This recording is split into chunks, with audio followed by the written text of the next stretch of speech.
Welcome to our YouTube channel Jagannath Gyan. आज हम लोग वर्कशॉप कैलकुलेशन एंड साइंस का जो सिलेबस है वो बताऊंगा सेकेंड ईयर का। तो जितने भी आईटीआई के ट्रेनीज है और जो सेकेंड ईयर में अभी फर्स्ट ईयर जो क्वालिफाई किए हैं उसको सेकेंड ईयर में गए हैं वो आप लोग जरूर देखें कि उसका क्या सिलेबस है। आज हम लोग का वर्कशॉप कैलकुलेशन साइंस का ये फर्स्ट क्लास है, तो आप लोग मेरे साथ आए फर्स्ट क्लास में। जैसे आप लोग देख रहे हैं कि क्लास 1 आज हम लोग का first class workshop calculation and science, जिसको हिंदी में हम लोग बोलते हैं कार्यशाला संगणना एवं विज्ञान। इसमें क्या है, इसका नाम इसलिए पड़ा है क्योंकि इसमें कुछ पोर्शन मैथ होता है, कुछ पोर्शन साइंस होता है, इसलिए। और ये हम लोगों को कार्यशाला में जब हम लोग काम करते हैं आफ्टर कंप्लीटिंग आईटीआई, तो ट्रेनिंग्स को जो जरूरत पड़ती है बहुत सारे मेजरमेंट करने का जरूरत पड़ता है। आप लोग देखे होंगे जैसे ट्रेन का व्हील्स रहता है उसका डायमीटर क्या है, तो हम लोगों को उसको मेजरमेंट करने के लिए उसके अकॉर्डिंग बनाने के लिए हम लोग को बहुत सारे मैथमेटिकल चीज भी सीखना पड़ता है और उसके साथ साथ हमारा विज्ञान भी होना चाहिए, साइंस को भी हम लोग को सीखना पड़ेगा, तभी आप जाके एक अच्छे ट्रेनिंग बन सकते हैं, अच्छे से वर्क कर सकते हैं। चाहे आप रेलवे के कोई वर्कशॉप में हो या कहीं भी हो, कहीं डीआरडीओ में हो, सब जगह आपको वो चीज बहुत बेनिफिशियल लगेगा। तो जैसे एक चीज और मैं बताना चाहूंगा आप लोगों को, जैसे आप लोग देख रहे होंगे कि आईटीआई मैं बता रहा हूं सेकंड ईयर का सिलेबस है। ये किसका है? ये सेकंड ईयर का है। ऑल इंजीनियरिंग ट्रेड्स का है, all engineering trades for all 2 year trades, मतलब जितना भी 2 साल के कोर्स है ये सभी के लिए एलिजिबल है फॉर ऑल 2 ईयर्स ट्रेड्स, जैसे electrician, fitter, electronics, mechanics, etc. तो जो भी 2 इयर्स के कोर्स है उसका जो सिलेबस है मैं आज पूरे आप लोगों को एक्सप्लेन करने जा रहा हूं एज पर एनएसक्यूएफ लेवल। जो आजकल जो डीजीटी का रूल है उसके अकॉर्डिंग जो आजकल बना है नेशनल स्किल क्वालिफिकेशन फ्रेमवर्क, उसके अकॉर्डिंग आप लोगों को मैं आज सिलेबस बता रहा हूं।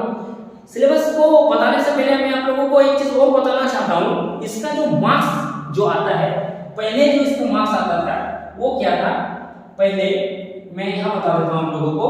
इस जगह पे पहले 25 क्वेश्चन आते थे 50 नंबर का, यानी मार्क्स जो पहले था वो 25 क्वेश्चन आते थे 50 मार्क्स का। लेकिन उसमें क्या था कि इसका एक अलग से एग्जाम होता था वर्कशॉप कैलकुलेशन एंड साइंस का, इसलिए। लेकिन अब क्या किया है, डीजीटी ने इसको अपडेट कर दिया है, और अपडेट करके क्या किया है, अब इस पे 6 क्वेश्चन आता है और वो 12 नंबर का आता है।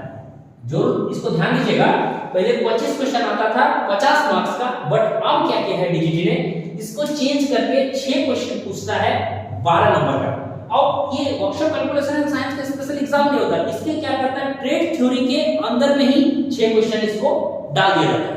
जैसे मैं इससे पहले वाला जो मेरा वीडियो आप लोग अगर नहीं देखे होंगे तो जरूर देखिएगा, मैंने उसमें मार्क्स डिस्ट्रीब्यूशन में बहुत अच्छे से एक्सप्लेन किया हो कि कैसे वर्कशॉप कैलकुलेशन का कितना नंबर आएगा, ईडी का क्या नंबर आएगा, वो सारा चीज मैंने अच्छे से एक्सप्लेन किया है, तो आप लोग जाके देख लीजिएगा। तो इसको ध्यान दीजिएगा। हम लोग आते हैं सिलेबस पे इसका। अच्छा, आप लोग पहले बोलिएगा कि सर पहले तो आप 25 क्वेश्चन आता था 50 नंबर का, तो अब तो 6 क्वेश्चन आ रहा है, तो क्या सिलेबस उतना ही पढ़ना? नहीं, आप लोगों को पहले का उतना सिलेबस नहीं पढ़ना है। अभी आप लोगों को जो देख रहे हैं 8 चैप्टर है, ये पहले का जो सिलेबस था उसी के अकॉर्डिंग मैं बता रहा हूं। लेकिन अभी आप लोगों को 5 चैप्टर पढ़ना है। क्या क्या? जैसे फ्रिक्शन हो गया, ये सेंटर ऑफ ग्रेविटी को भी पढ़ना है, अलजेब्रा पढ़ना है, और आपको इलास्टिसिटी पढ़ना है, एंड प्रॉफिट एंड लॉस, और एस्टिमेशन एंड कॉस्टिंग। इतना सारा चीज आपको पढ़ना है। यानी कितना होगा, 1 2 3 4 5 6, बाकी नहीं पढ़ना। लेकिन हम जब इसका क्लास शुरू किए हैं हम सारा चैप्टर पढ़ाएंगे आप लोगों को। मैं इसलिए पढ़ाऊंगा, आपको आईटीआई में ही आपको एनुअल एग्जाम में ये सीबीटी के तौर पे नहीं आएगा, वहां तो आएगा ही आएगा, पास करेंगे। साथ साथ में इसका जो स्कोप है, स्कोप क्या है जरा से देखिएगा। जैसे मैं बता रहा हूं आप लोगों को क्या क्या स्कोप है इसका। जैसे मान लीजिए आफ्टर कंप्लीटिंग आईटीआई बहुत सारे लड़के रेलवे के एग्जाम देंगे। रेलवे में क्या होगा, एएलपी असिस्टेंट लोको पायलट, या फिर बहुत सारे बंदे या ट्रेनिंग जो है आपका टेक्नीशियन का एग्जाम देंगे।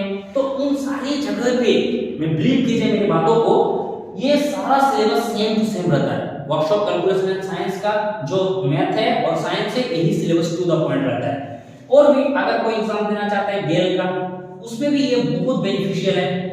सेल का कोई एग्जाम देना चाहता है, उसके लिए भी बहुत बेनिफिशियल है। अगर कोई बंदा डिफेंस का एग्जाम देना चाहता है तो उसके लिए भी बहुत बेनिफिशियल है ये। अगर कोई मान लेते हैं कि नहीं भाई मुझे इलेक्ट्रिसिटी बोर्ड का एग्जाम देना है, इलेक्ट्रिसिटी डिपार्टमेंट का कोई बहुत सारा इसका वैकेंसी आती है, तो उसमें भी अगर कोई एग्जाम देना चाहता है तो उसके लिए भी ये बहुत बेनिफिशियल है। दूसरा बात क्या है, जैसे आपको मैं और बताऊं, आजकल बहुत सारा वैकेंसीज एजुकेशन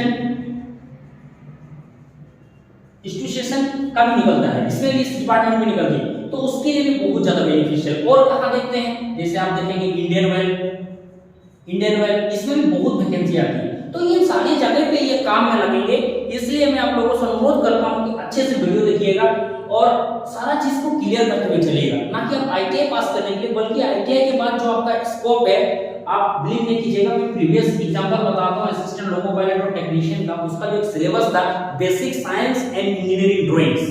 तो बेसिक साइंस तो यही है, मैथ और आपका जो मैथ साइंस है इसमें, और इंजीनियरिंग ड्राइंग एक अलग साइड हो जाता है, तो मैं वो भी पढ़ाऊंगा फर्स्ट क्लास, उसका भी जल्द से जल्द हम शुरू करेंगे और उसका भी सिलेबस आप लोगों के पास आ जाएगा, क्लास शुरू हो जाएगा। तो आप लोग जुड़े रहिएगा हमारे साथ जगन्नाथ ज्ञान यूट्यूब चैनल के साथ।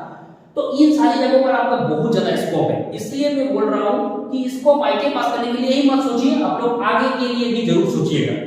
नेक्स्ट, आज हम सिलेबस के बाद चर्चा करते हैं। जैसे हम लोग जो फर्स्ट चैप्टर पढ़ेंगे वो फ्रिक्शन पढ़ेंगे, जिसको हिंदी में हम लोग घर्षण बोलते हैं।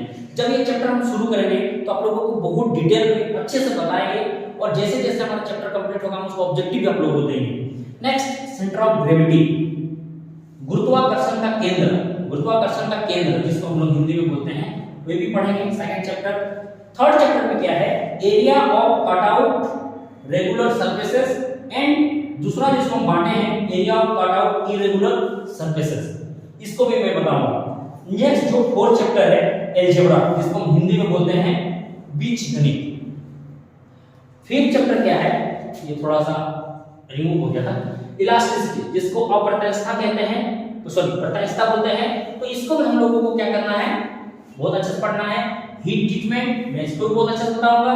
प्रॉफिट एंड लॉस, जिसको हिंदी में लाभ और हानि बोलते हैं, और एस्टिमेशन एंड कॉस्टिंग, ये बहुत इंपॉर्टेंट है। किसी चीज को बनाने से पहले उस पे कितना एस्टिमेशन करना है, कॉस्टिंग क्या लगेगा, इसका लागत क्या होगा, इन सारी चीजों को मैं बताऊंगा। तो इसमें आप देख रहे हैं, ये जो है साइंस का चैप्टर है फ्रिक्शन, ये सेंटर ऑफ ग्रेविटी भी साइंस का है, ये एरिया ऑफ कटआउट ये आपका मैथमेटिक्स है, ये भी मैथमेटिक्स है, इलास्टिसिटी आपका साइंस है, हीट ट्रीटमेंट भी साइंस है, ये मैथ है, profit and loss, estimation and costing भी आपका क्या है, साइंस है, और कुछ मैथ का कैलकुलेशन भी। तो मैं आप लोगों को डिटेल में क्लास, आज तो पहला था, जब इसके नेक्स्ट क्लास हम लोग शुरू करेंगे तो फ्रिक्शन से शुरू होगा, हम इसका सारा प्लेलिस्ट भी बनाएंगे, और ताकि आप लोगों को जितना भी मेरे से हो सके हम प्रोवाइड करेंगे आप लोगों को, ताकि आप लोगों को सबको बेनिफिशियल हो, और हम लोग के साथ जुड़े रहिए और कमेंट कीजिएगा अगर कुछ आप लोगों को लगे, और भी कुछ अगर